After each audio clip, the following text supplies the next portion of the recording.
Hello, my name is Justin Perry, and welcome to my 4th iteration video on improving non-playable characters within games. Since I'm creating a series of R&D videos, and if you're new to the series, please go back and watch my previous videos. There are links in the description bar.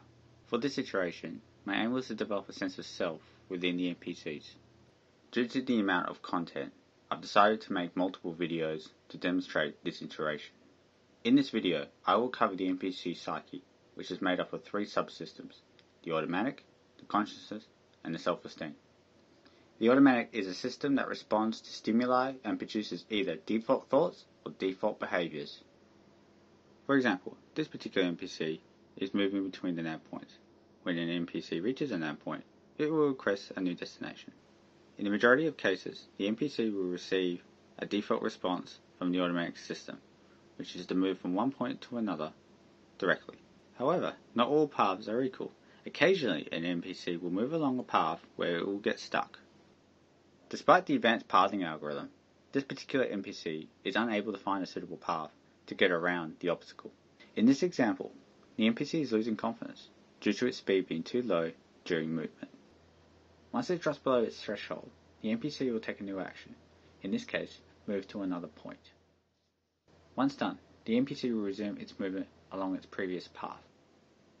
This leads me into the second system that I have developed for the NPC Psyche, the self-esteem system.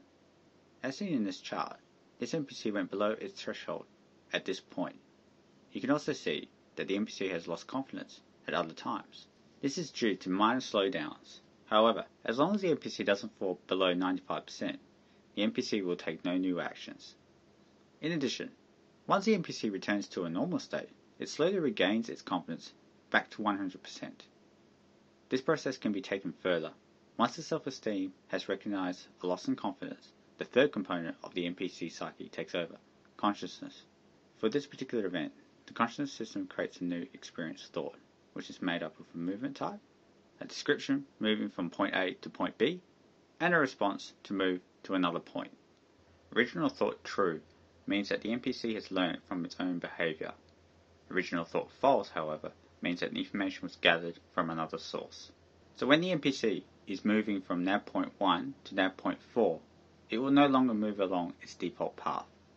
If we have multiple NPCs, a single NPC can do all that, and then afterwards transmit that information to another NPC. This transmission occurs when 2 NPCs are having a conversation. If the NPC does already have that information, it simply ignores it. But if it doesn't, it will learn that new information and avoid that obstacle without even experiencing it. I should also note, this information tends to spread very quickly throughout the network. Currently though, this is a double-edged sword. If an NPC loses confidence incorrectly along an error-free path, it will create a false thought, and even worse, spread throughout the network, because, at the moment, all NPCs will accept and trust all information. So, to sum up, these NPCs have an automatic response to move directly from one point to another point. If they encounter an obstacle, the NPC will lose confidence to a certain threshold and take a new action.